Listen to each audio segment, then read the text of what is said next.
Meu nome é Wander Mello Miranda, sou professor emérito da Faculdade de Letras da UFMG. Convido vocês a ouvirem o que tenho a dizer sobre Belo Horizonte nos anos 20, da perspectiva de Mário de Andrade, Carlos Drummond de Andrade e Pedro Nava. Os vários retratos de Mário de Andrade que Pedro Nava passa em revista em Beira-Mar, um dos mais sugestivos é a criação do próprio memorialista.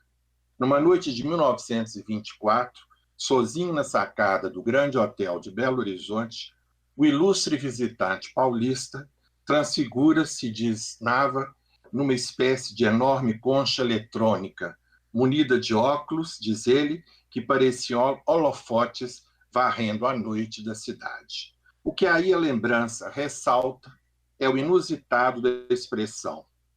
E o inusitado da expressão reforça é a capacidade incomum de Mário de captar o canto gigantesco do Brasil, cujos acordes farão ouvir no poema Síntese da viagem da caravana modernista a Minas, o Noturno de Belo Horizonte. Escrito no mesmo ano de visita à cidade, o Noturno a ela retorna em 1939, pela voz do seu autor. Como registram os jornais da época, Mário declama o poema depois de uma das duas conferências que faz na capital mineira, a convite do Diretório Central dos Estudantes. Sua nova estada em Belo Horizonte, a terceira, reveste-se, diz a Folha de Minas, da feição de verdadeiro acontecimento literário, em virtude da relevância do escritor no cenário nacional e da maneira especial do que ele vinha representando para diferentes gerações de intelectuais mineiros. A opção do viajante pelo marco urbano, enquanto espaço privilegiado da indagação e do conhecimento, se traduz em termos de uma reverberação acústica luminosa, signo da fundação da cidade-poema. Maravilha de milhares de brilhos vidríneos. Em contraposição à cidade funcional, traçada na prancheta com rigor geométrico, a cidade cubo-futurista do poeta fragmenta-se multada e polifônica em percepções simultâneas, heterogêneas, às vezes contraditórias. Anula, assim, por meio da letra sinuosa do poema, a cidade então planejada para satisfazer o desejo de racionalidade modernizante que conseguira ultrapassar as montanhas de Minas. Diz o poema, Belo Horizonte desapareceu, transfigurada nas recordações. Porque matéria de reminiscência, a cidade apresenta-se como possibilidade de fábula, de fantasia, abrindo brechas no âmbito da idealização histórica que, em nome da utopia do progresso, realça o embate das forças entre civilização e barbárie, natureza e cultura. Sobre a forma de instantâneos fotográficos que vão se acumulando em ritmo acelerado no poema, a delimitação de fronteiras espaciais e temporais é revertida e deslocada em prol de uma configuração estelar. No lusco-fusco da noite, turno propício à imaginação e à melancolia, numa palavra, ao desvairismo, o brilho das estrelas, seu estardalhaço de luzes, conforme um verso do poema, superpõe-se à iluminação artificial, tornando descontínua a linearidade geométrica imposta à topografia natural e liberando das sombras da cidade, da história, o artifício defeito, diz o poema. Que luta pavorosa entre floresta e casas, todas as idades humanas macaqueadas por arquiteturas históricas, torres, torreões, torrinhas e tolices, brigam em nome os mineiros fecundam em coro, em nome da civilização. Minas progride, também quer ter também capital moderníssima também.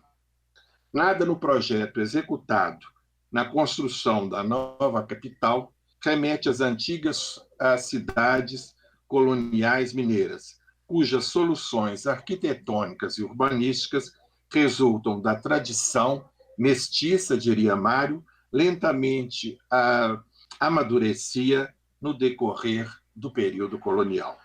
Ao contrário, a transposição mimética de modelos europeus faz tábula rasa da referida tradição e, bem de acordo com o espírito positivista da virada do século XIX para o século XX, pauta-se pelo mito do novo como esteio do progresso e norma civilizatória ordenadora do país a que a República viera dar forma. O anseio de modernização, assim postulado, é objeto da mirada irônica do poeta, que descortina o primarismo dos resultados obtidos, torres, tolices, e a repetição compulsiva que a eles subjaz. Também.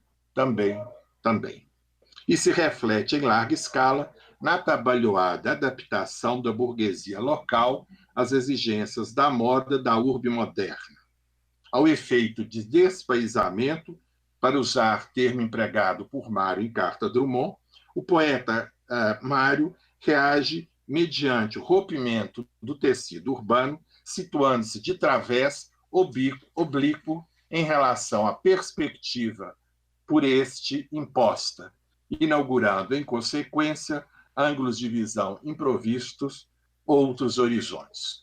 O noturno fora dos trilhos corre solto pela cidade. Como o mato, avança sobre ela, desloca seus marcos territoriais e temporais.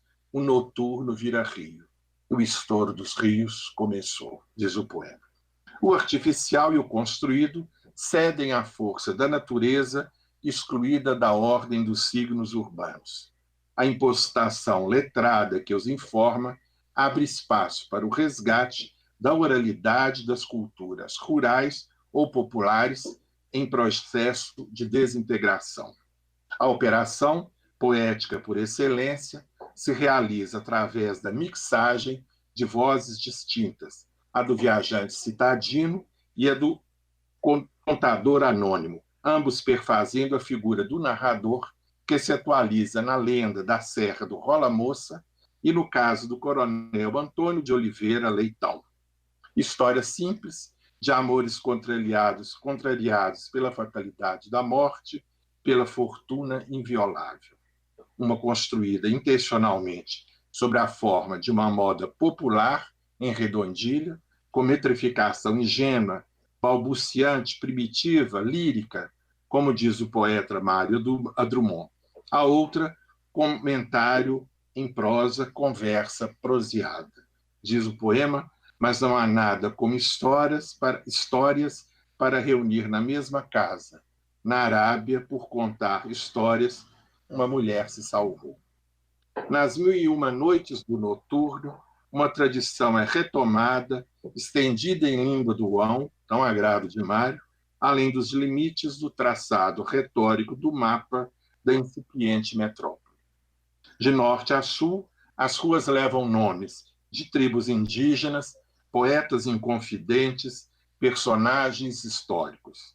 De leste a oeste, são homenageados os estados brasileiros, as cidades mineiras, lição de geografia e história do Brasil, vazia ideologicamente, interessada na pretensão de integrar o território nacional e os fatos históricos sob a égide da nova ordem urbana. A toponímia original da cidade será desarticulada no poema, tornada habitável pelo povoamento arlequinal, para usar uma palavra de Mário, dos signos, ruas, desertos. Vem, gente, vem ver o Noturno de Belo Horizonte, convida Mário. O convite procura reunir na cidade casa aberta, tornada imensa praça pública, multidões matizadas de brasileiros de todos os quadrantes do país, mesalliances tão combatidas pelo coronel Leitão, em que até fantasmas da história se corporificam e entram na dança. O poema da diferença desgeografiza, assim, o mapa urbano, concebido como uma totalidade sem fraturas, e, ao fazê-lo, propõe formas disjuntivas de representação da modernidade pretendida e da nacionalidade, marcadas pela diversidade cultural e étnica, contrárias à normatividade homogênea, racionalizante. Mais uma mudança de tom, agora pela voz do poeta travestido de orador, diz Mário a respeito de sua atitude numa carta. O mais diletante e envenenado dos meus amigos, Rubens de Moraes, me disse que eu ainda acabava escrevendo letras de hino nacional. Minha resposta foi que, se carecesse, escreveria. Sob esse ponto, eu grito que tenho uma saúde mental formidável, que pode vir de uma ilusão, pouco me importa. Me faz imensamente feliz. Entre dicção oratória e marcação da diferença, o poeta viajante abre caminho para chegar enfim, ao nome da cidade. Belo horizonte de perspectivas fincadas no presente, eco da lembrança da felicidade que só a tessitura carnavalizada do poema alcança a recuperar, desentranhando da história o bloco do custa mais vai, em ritmo fremente de celebração do universal. O desenho de uma nação brasileira adquire aqui contornos que descartam a posição excludente entre nacional e universal, cuja rigidez irá comprometer, até o limite do regionalismo ou do fascismo, parte do projeto modernista então em curso. Como Mário esclarece em 1924 a Drummond, a aludida oposição inexiste quando se pensa o ser nacional como portador de traços distintivos, que são universais justamente por serem diferenciais, isto é, por contribuírem para incrementar a polifonia das civilizações. Diz ele, o dia em que nós formos inteiramente brasileiros e só brasileiros, a humanidade estará rica de mais uma raça, rica de uma combinação de qualidades humanas. As raças são acordes musicais.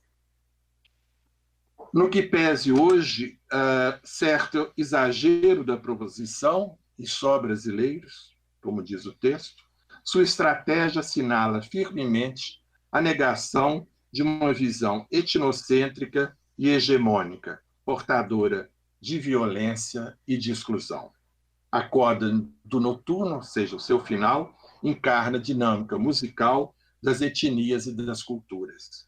A cidade desprende-se do frio, do traço frio da prancheta e toma corpo, agora já habitável. Respira, enfim, aliviada, o ar da noite provinciana, pronta para receber a serenata do cantor ambulante, concha e holofote. Os poros abertos da cidade aspiram com sensualidade, com delícia, o ar da terra elevada. Ar arejado, batido nas penhas dos morros, nas pedras dos morros, varado através da água trançada das cachoeiras. Ar que brota nas fontes com as águas por toda a parte de Minas Gerais. Ou nas palavras com que Pedro Nava descreve o crepúsculo da cidade a partir do bairro Bonfim. Leamos um trecho de Nava. No princípio era só luz e como que uma sucessão de metais cortantes, faíscas purpurinas, pontas de lança ensanguentadas, cimitarras de prata gotejando púrpura, cascos de ouro lampejando na carreira, mantos rubros de deuses e heróis arrastados por nuvens se engrossando como ancas, se afinando como focinhos, se levantando como patas que nem tubas e cornetas. Longe parecia que se ouviam clarins esmaecendo, indo-se embora. Viam-se braços no céu brandindo armas, cabeças voando despedaçadas e mãos escorrendo vermelho. É essa cidade real e fantástica, desse crepúsculo incomparável, que Nava chega para cursar medicina na época das grandes chuvas de 1921, como ele mesmo diz.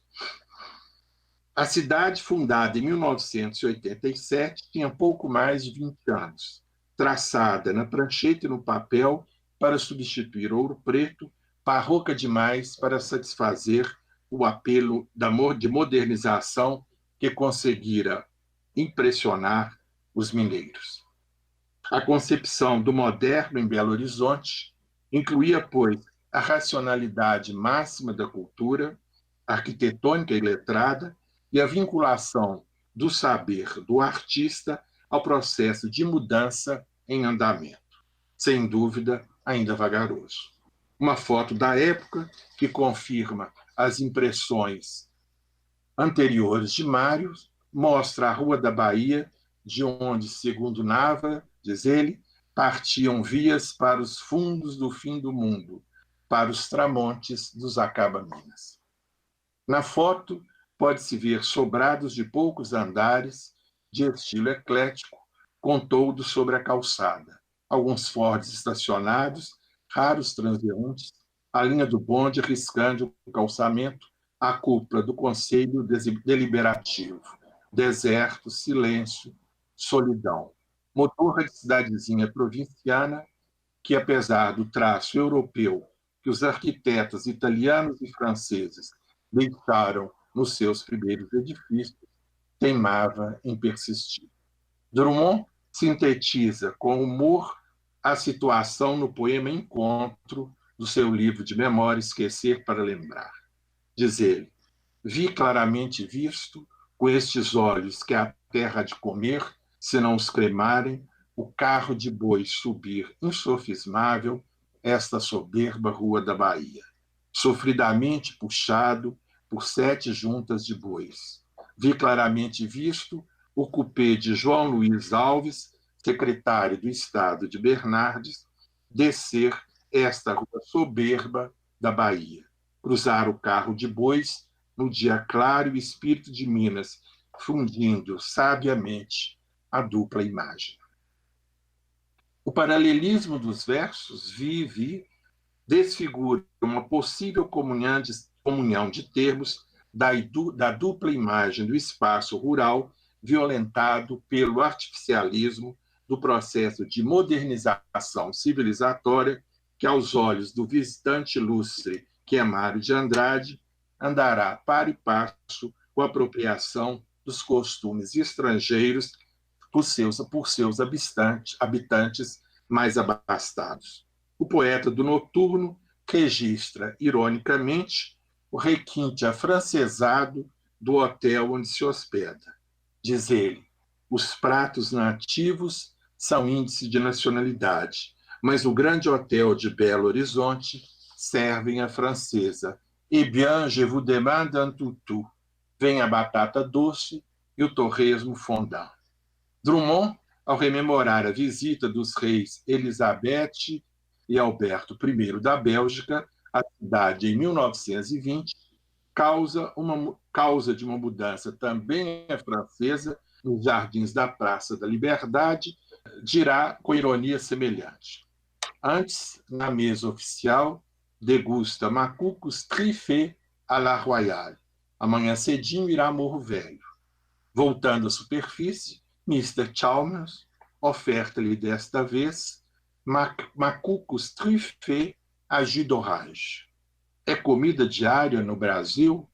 Resta algum macuco para contar?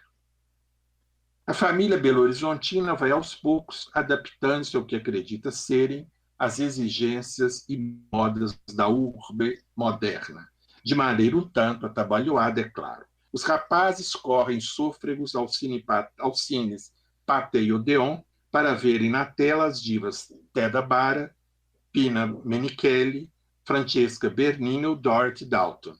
As moças da escola de aperfeiçoamento ouvem atentas as últimas novidades pedagógicas de Decroly e Claparède, reveladas por Helena Antipoff, Madame Artus e Mademoiselle Milde. A confeitaria suíça, na Rua da Bahia, oferece sabores inusitados para os gostos mais refinados. Moças e rapazes enfeitam-se com os adereços e roupas da elegante loja francesa Parc Royal, situada na mesma rua da Bahia. A nascente burguesia da cidade republicana, sede do famigerado PRM, vai delimitando seu espaço excludente de circulação e identificação social, através do refinamento de suas raízes rurais de nobreza patriarcal. O reduto da família fazendeira aburguesada é então o bairro da Floresta, o nome já diz tudo, onde Drummond irá morar com a família à Rua Silva Jardim, que já traz no nome a dupla imagem anteriormente citada, de 1919 a 1934. Drummond reside neste endereço.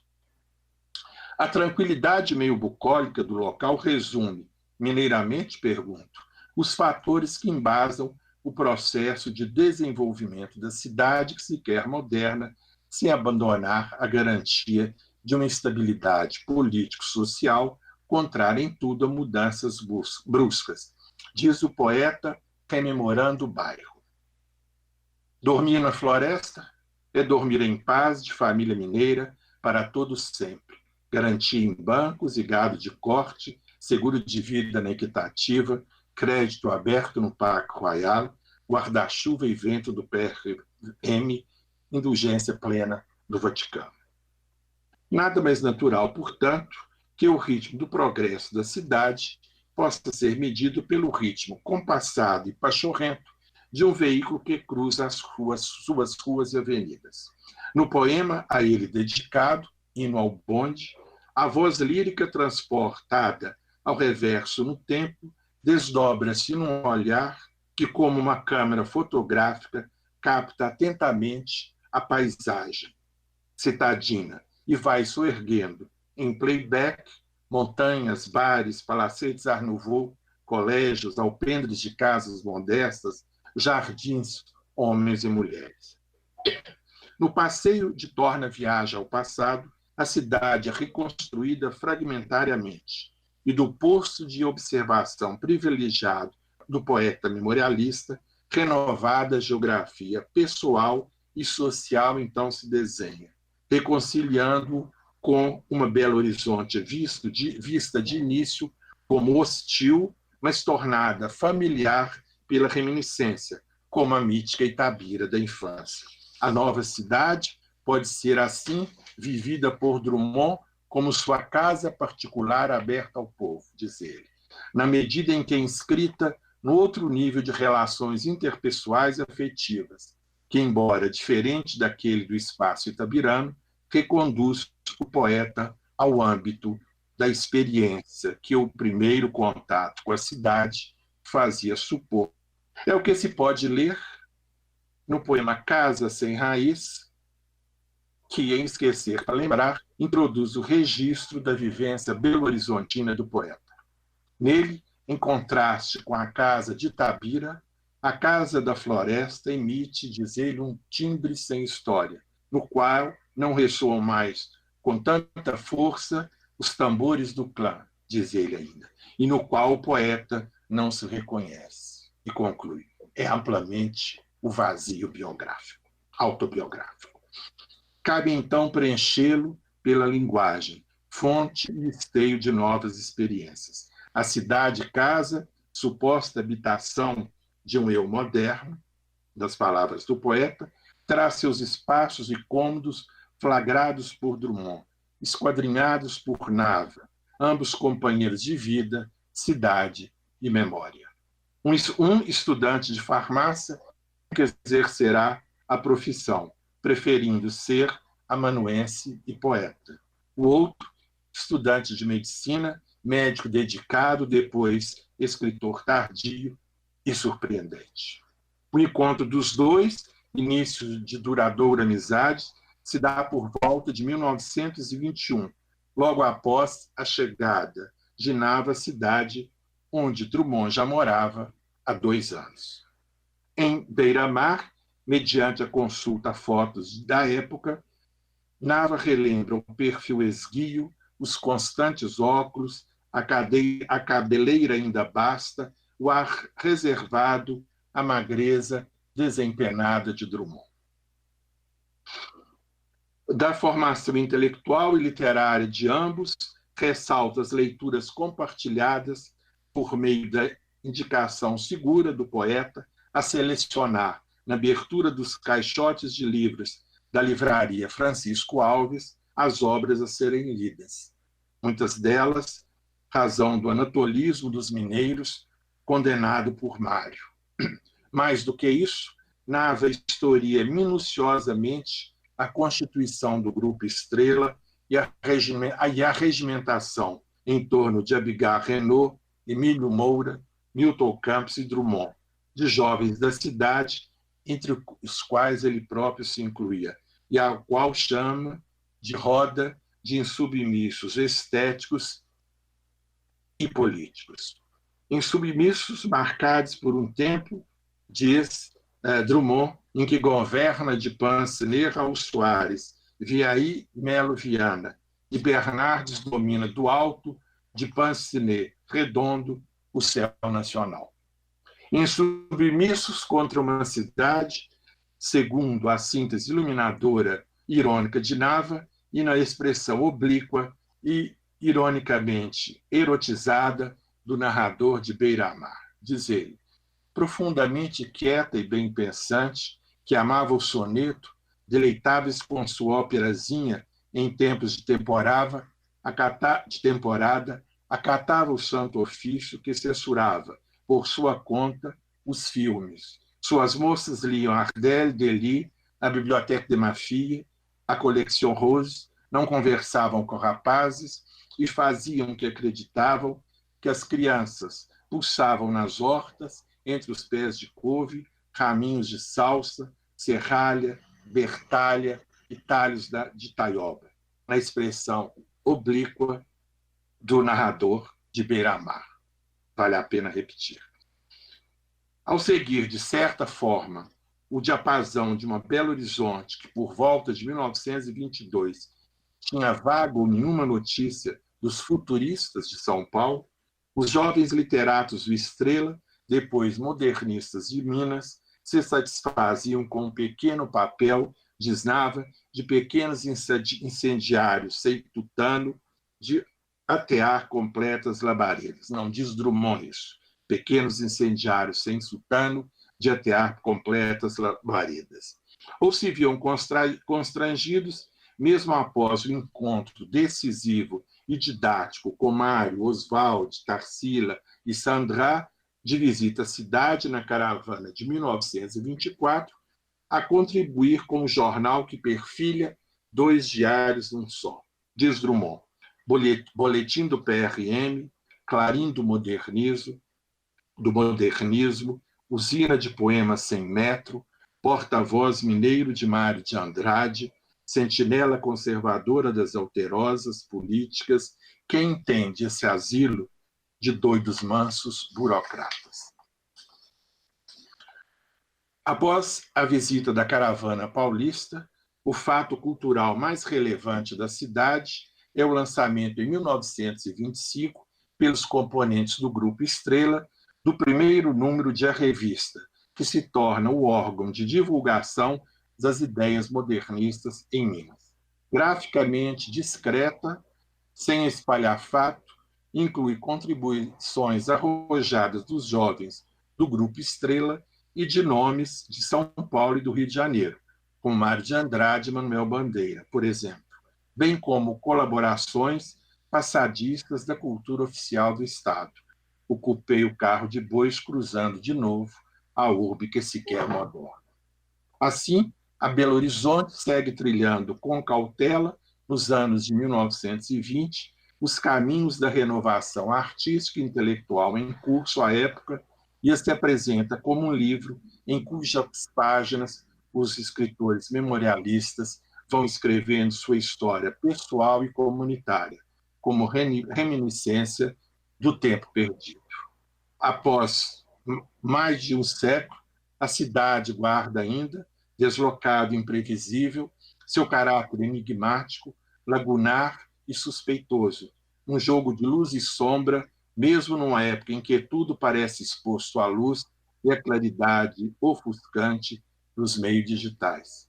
Belo Horizonte continua a ser, como as cidades imaginárias visitadas por Marco Polo em As Cidades Invisíveis, de Ítalo Calvino, uma cidade esfinge, campo privilegiado da dúvida, da indagação e do conhecimento, símbolo da tensão entre a racionalidade geometrizante de seu traçado e o intrincado das existências humanas que o habitam, como rede que expressa múltiplos e labirínticos percursos de sentido, do qual podem ser tiradas conclusões plurais e ramificadas. Para terminar, o livro Cidade Belo Horizonte torna-se nas mãos de Mário Drummond Nava uma história sempre aberta a novas possibilidades de realização, sempre renovada nas reescritas e releituras intermináveis de seus escritores e cidadãos.